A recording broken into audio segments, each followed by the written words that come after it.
Bienvenue dans l'épisode 14 du tableau de bord du Blobspot, dans lequel nous allons vous présenter le cockpit, vous expliquer pourquoi notre projet va prendre la forme d'une coopérative et notre rapport avec la saisonnalité dans notre travail.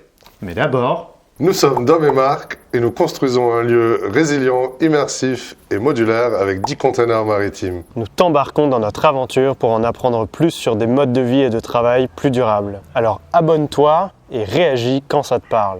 À partir de 2 containers 6 mètres dry découpés sur le côté, nous allons former une pièce de 28 mètres carrés, soit 4,8 x 6 mètres. Comprenant bureau des associés, poêle à granulés, meubles de rangement administratif, canapé en cuir confort, secrétaire de production audiovisuelle et plantes. accessible depuis l'extérieur du Blobspot et depuis l'Agora, cet espace sera employé quotidiennement par l'équipe et comme son nom l'indique, le cockpit est dédié à la gestion et au pilotage du lieu. À ce sujet, nous avons expérimenté les 10 dernières années une gouvernance particulière sous le statut d'une association loi 1901. Une écoute active et participation de tous les membres est instaurée et dans certains cas, des votes sont mis en place. Ensuite, un petit comité de gestion finit par évaluer la meilleure option et s'assurer de sa mise en place. Comme le cockpit d'un navire ou avion, les 2 containers regroupent l'emplacement du pilote Dom, Et du copilote Marc. ainsi que toutes les manettes et tous les instruments importants.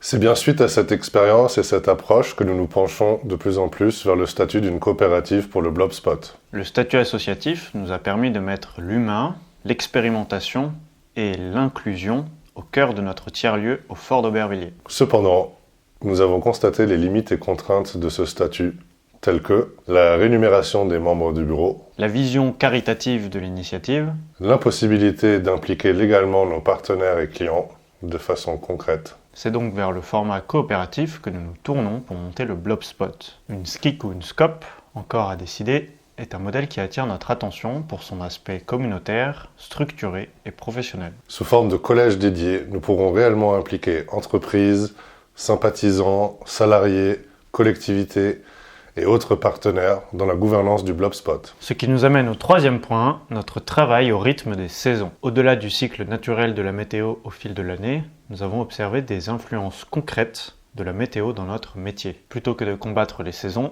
nous avons choisi de nous y aligner. D'autant plus que dans la construction d'un lieu résilient avec une production photovoltaïque et la récupération d'eau de pluie, couplée avec une activité événementielle majoritairement en extérieur, nous ne pouvons pas ignorer les phases météorologiques. Cela s'applique aussi à nos phases de chantier et de transformation des containers, comme par exemple la pose de la façade vitrée du bocal, qui a nécessité une période de quelques jours sans pluie ni humidité pour assurer la qualité de notre travail. Plus largement, l'hiver est une période moins attractive pour les événements plus festifs de particuliers. Il fait froid, nuit tôt et les humeurs sont souvent moroses. A l'inverse, au printemps et en été, le soleil, la chaleur et la gaieté éveillent les esprits et incitent plus à faire la fête et à se rassembler. Tout notre projet est imaginé en fonction des saisons et de leurs spécificités. C'est d'ailleurs pour ça que nous mettons en pause notre tableau de bord pour les 2 prochaines semaines. Pour autant, nous vous réservons 2 surprises le 23 et 30 décembre. Alors, abonnez-vous et restez connectés. Mais surtout, Bonne fête de famille et bonne fin d'année! C'était l'idée. On est bon? on est bon. Allez go, cœur. Attends. Je recoiffe mon moustache.